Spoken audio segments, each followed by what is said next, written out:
The Nigerian Electricity Regulatory Commission shows that revenue to Nigerian power sector has improved since implementation of service-based tariff that started in November 2020. NEC also said that power users in the bands A and B were now paying as much as 78% of their electricity bill to electricity distribution companies since the commencement of the SBT. Consumers in band A and B are higher electricity users who get a greater quantum of daily power other than band C, D, and E. Members of the Monetary Policy Committee had a grueling session during the two-day MPC meeting deliberating its next policy direction. The final decision reached by the close of this month's committee meeting was the retention of the monetary policy rate at 11.5%. Cash reserve requirements and liquidity ratio were also retained at 27.5% and 30% respectively. Now, this is against the backdrop of deepening economic growth following the country's fragile recovery from recession. As the CBN remains squeezed between necessity to sustain the real economic growth as growth remains fragile and to curb elevated inflation, which remains well above the CBN's target of 6 to 8%.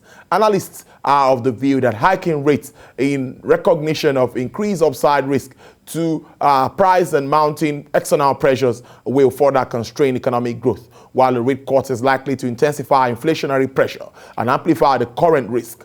With the implication of insecurity challenges in the country on food supply, inflation, and foreign direct investments to the country, analysts are of the view that these macroeconomic fundamentals, amongst others, should be addressed by the fiscal authority in order to complement the efforts of monetary authorities towards achieving a substantial level of growth in the nation's economy. I have joining me now via Skype to discuss all of the contending issues and macroeconomic indicators. She's the finance manager at JNC International Limited, Mrs. Yemisi Shola Oyegbade. Mrs. Oyegbade, good afternoon and thank you very much for your time. Thank you, Tolu. Good afternoon. Thank you for having me on the show once again. Yes, let's start like the way we would normally ask the question. After the two-day meeting, and all of the rates were left unchanged. Did anything come to you as a surprise? No. It wasn't really surprising because the MPC had said, like the Central Bank Governor mentioned when he was reading out the communique, it was going to be detrimental for anything to be done at this point in time, tamper with what appears to be working. I mean, it seems as if the economy is gradually recovering. For the Q4 2020 GDP report that came out, the economy recovered by about 0.11%. And for this one that was released for the Q1 of 2021, it recovered by about 0.51%. And it seems as if some of the measures that have been put in place by the government seems to be working. We have the Anchor Borrowers Program. We have the supports that have been given to various sectors of the economy. We have the one given to the healthcare sector. We have the one given to the creative sector. We have given to the real sectors of the economy, and everything seems to be working. And say, if it ain't broke, well, this one is broken, but it seems to be working.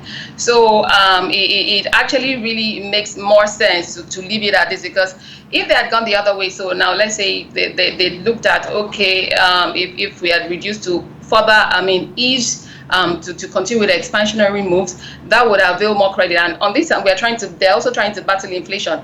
That could lead to more inflation. So it really makes sense. And on the other side, if they had increased, it won't really be good for the economy. Inflation is high already. So it made sense that it was retained as it was, and so that the government would keep on to work what is working and trying to make sure that they further entrench all the policies that have been put in place and make sure that all those policies are better optimized for the good of the people of the country. So I think it was best that it was left that way, and that was the consensus for most people. I mean, it was expected that they were going to continue this way for some foreseeable time in the future.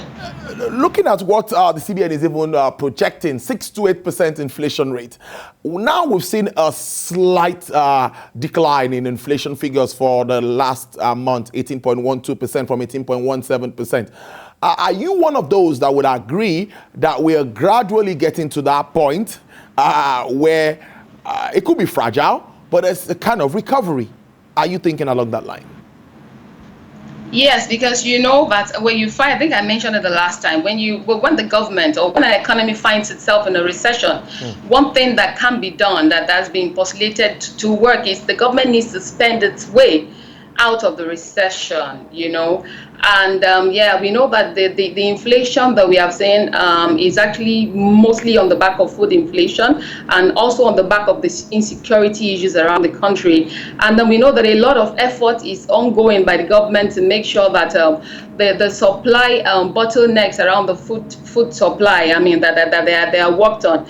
And if we are seeing the inflation to be gradually coming down, and everybody is working to make sure that the economy recovers, I want to believe that we might be seeing a gradual recovery on the inflation side. Although, let's bear in mind that this is the planting season, so we might see a little bit of an uptick, but it is expected that we should be able to maintain that gradual decline. And also with all the efforts that the government is putting into making sure, because we know quite a number of the things that we're experiencing now, we have it on the back of FX scarcity. We know that the government is trying to make sure that they diversify our revenue base, put more efforts into agri, put more efforts into export. If all those things work together, we can see inflation begin to gradually come down. But for this period that the farmers will be planting, it might be expected that it would be a little uptick, but it should come down on the overall. Now, talking FX, earlier in the week, we saw the CBN adopting the I&E window rate as the new original exchange rate. One way or the other, Mrs. Oyegbade, you will agree with me that the Naira has lost its value. What do you make of this? Well, we also know that one of the things, I mean, the government has been trying to get some money from some of the multilateral agencies. And one of the conditions is that there is need to have a unified exchange rate. You know, we've had multiple exchange rates for quite a while now, and it seemed to have worked for some time, but there comes this time now where we need to unify, and I want to believe that that is the reason why, because that actually also seems to be the ideal. You don't really get to find funds at the level that was on the CBN website prior to now. But at least you can still find funds. Trades are still ongoing at the importers. I mean, the I&E window. I mean, it is going on there. So that seems to be the real reflection of the official level of the Naira for now. And I think it made sense that the central bank adopted that exchange rate. Well said, valid point there, I must say. Let's look at the international community now, that's on the global space. Yes, I know you touched on that, alluded to that in your first response to my question. We see now that vaccines are, somewhat available and accessible, and we see this gradual pickup. What do you make of the effects on commodity prices and all this as we move on in 2021? Do you see that aiding growth for Africa's most populous nation? Definitely, it showed aid growth. We see that international travels they're on the uptick.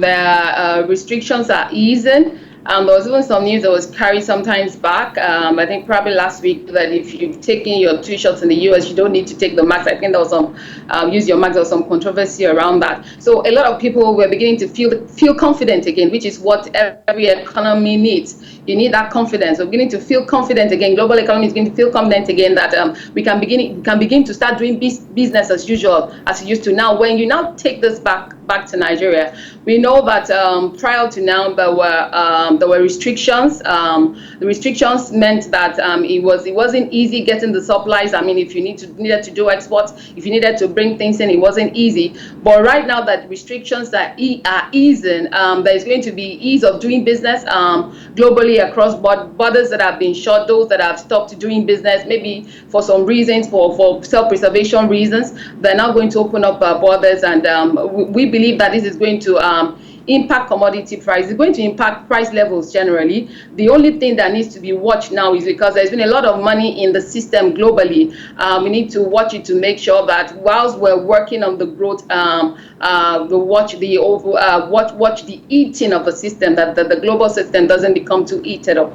that's what I think needs to be watched there. So for a fragile economy that gradually is recovering, growth at 0.51%, that's talking about Q1 figures that just came in from the NBS.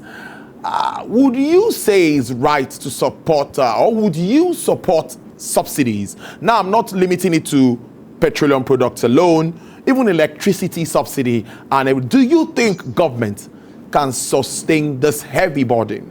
Because the way it's looking, clearly, it's like government cannot sustain it if we need to be realistic and truthful to ourselves.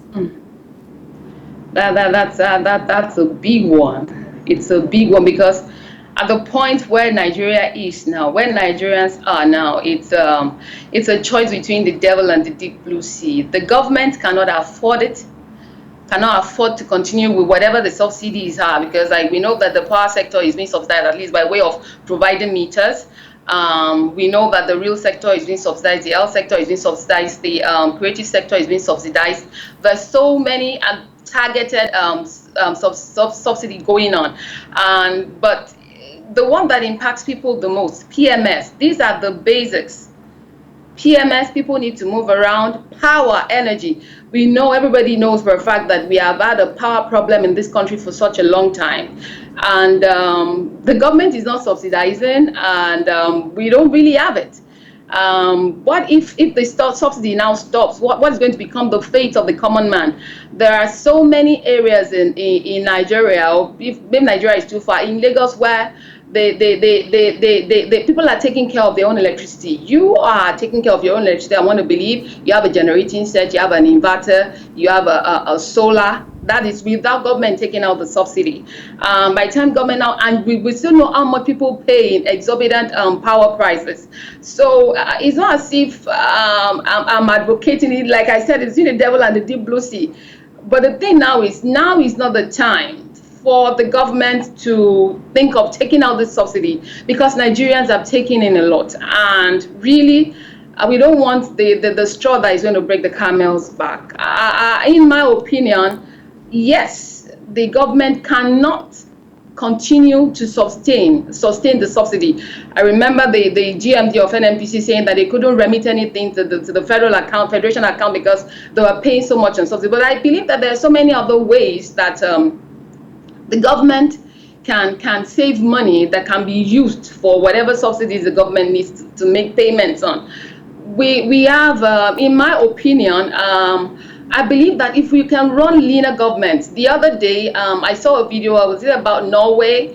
It was a post. It was the House of Assembly of a borrowing nation vis-a-vis the House of Assembly of a lending nation. That place, they had lots and loads of bicycles. I think there was a program that the government was putting in place. And here we have the exotic cars that we did not even produce, that we have to import. So those are the kind of places we need to look into. It's not about taking the subsidy of the common man. There's a lot of things the government is subsidizing itself on. There are things that are not needed. If we can work lean, if we can work smart as a nation, we can get subsidy. I think I've been saying this, maybe this has been like the second or third time I'm saying it. The government needs to be lean. If the government is lean, whatever savings we make from there, we will not need to put it somewhere else. I was trying to do an analysis of the borrowings, because we've been having deficits. The borrowings that we have been taking and where it's been going. If you look at it, the recurrent and the capital expenditure, the recurrent expenditure almost always met. But the capital expenditure never is. In fact, if you go to look at the budget implementation report, at that capital expenditure executive summary, there is a phrase that never leaves. It's like it's a constant.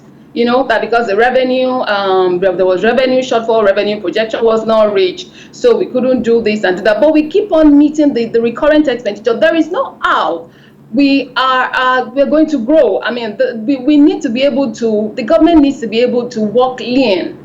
If the government works lean, whatever savings made from there can go further to subsidize the common man on the streets.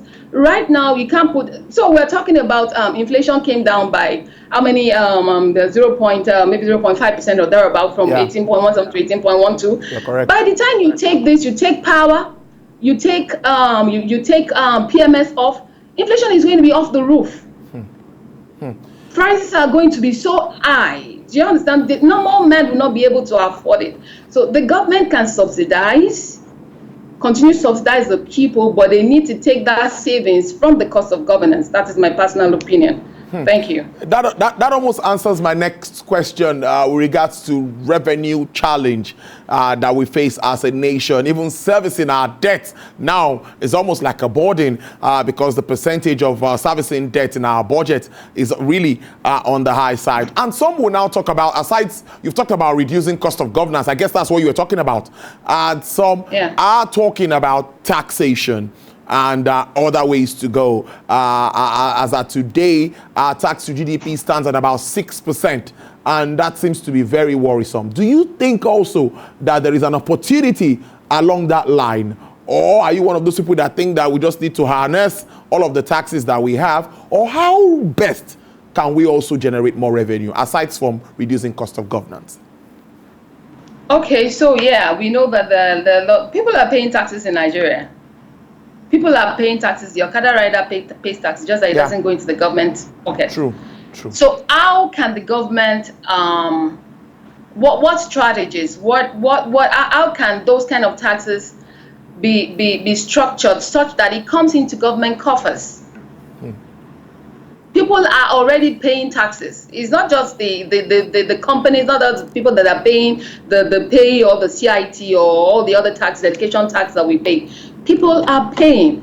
You want to take a bus, the bus pays taxes. You want to take a bike, where do those monies? Do you understand? So we have to be able to, the government, the taxing agency, has to be able to find an ingenious way of being able to bring these people in. Just like Central Bank is talking about bringing in the unbanked people, using the money agents and Momo agents and all of that. There has to be a way of making sure that people are already paying it. So the government can't want to come and take it another way. It's going to be like a double taxation. So it's just to be able to find a way of making sure those informal taxes are now formalized and come into government coffers. And well, that would also be another way of increasing revenue. But yeah, cost of governance is primary, and taxation, even at this point in time, for the kind of economy that we are in, the government shouldn't be talking about taxes. This is when you give people tax release, so that whatever money they're supposed to put into the tax, they're able to put it back into their business, generate more business, employ more people, and all those kind of things. So the people are already paying taxes. Let the government find an ingenious way of making sure that it's formalized. Thank you. Almost finally, now, I would like us to look at projections. Now, we've seen figures coming in, like when we started this discussion, we know clearly that the growth we experience remains marginal. That's no more news, 0.51%. But some are saying that with all of these pickups and the global startup, that we might get to about 2% before the end of 2021. I feel that's a tall order. I don't know how possible that could be. But do you share the same sentiments? Or what kind of growth do you see? Well, let's stay with Nigeria now. What kind of growth do you see for us in 2021? Don't forget our population growth. I think the last check was almost 3%.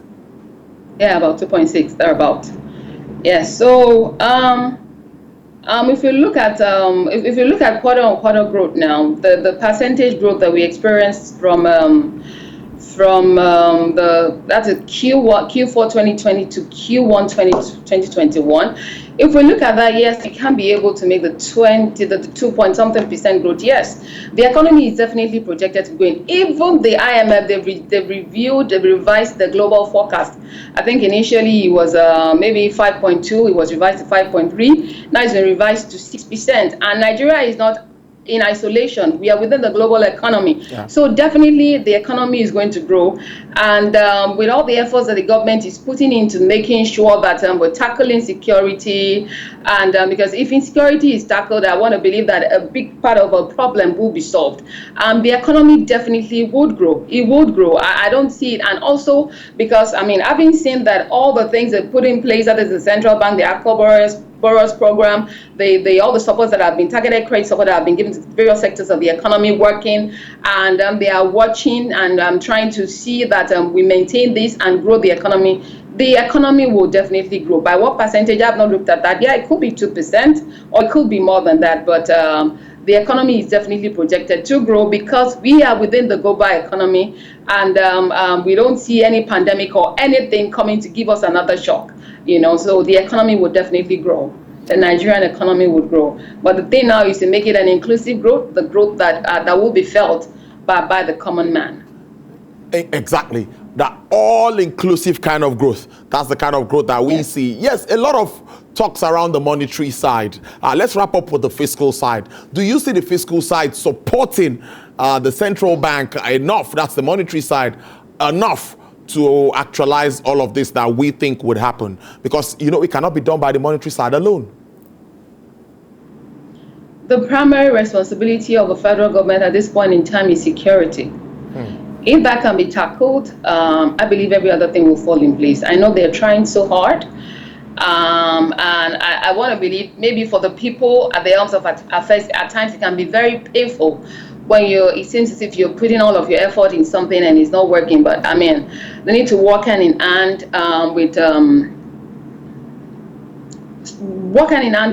I don't want to call it regional security because I don't want to go that line, but the government needs to collaborate to be able to make the security issues go away. Once insecurity is tackled, I want to believe that quite a number of things are going to fall in place, and we can now start talking about all other problems about no electricity and all of those things. But insecurity, if the fiscal side can tackle that, it's really going to help. So on a lighter note, before I let you go, as a woman, a mother, I want to know food prices. I want you to talk a little about that before you go, because I know men want to hear. We've heard about the inflation and how it affects. What is really the impact on what we buy day to day, so that these things are not just inflated even higher than the normal inflation rates that we have in the figures? Okay, so let me give you a practical example. Yes, there's this sachet, they call it this onion and pepper sachet. The last time, because I tried to buy in bulk, the last time I bought, I think was like about 45 naira thereabout. And the next time I wanted to buy, I had gone to like about over 100 naira a piece. And I was like, what happened here? They said, yes, that's it. Everything has gone up. Cost of transportation, everything has gone up. So that's a practical effect. I mean, my sister-in-law was telling me the other day that the carton of crocker is now going for 42,000 naira. The women have lived, but how is it called now? Women that we are, African women, we know how to make things work and all of that. But really, I don't know how to say it in English. They say "Boro so it's not. Yes, so the streets are not laughing. Let me put it that way. All right, it's a beautiful way to leave it. I must thank you so very much, Finance Manager, GNC International Limited, Mrs. Yemisi Shola Oyegbade. We appreciate your time. We don't take this for granted. Enjoy the rest of your day. Thank you, Tolu. Thanks for having me. Thank you. All right there.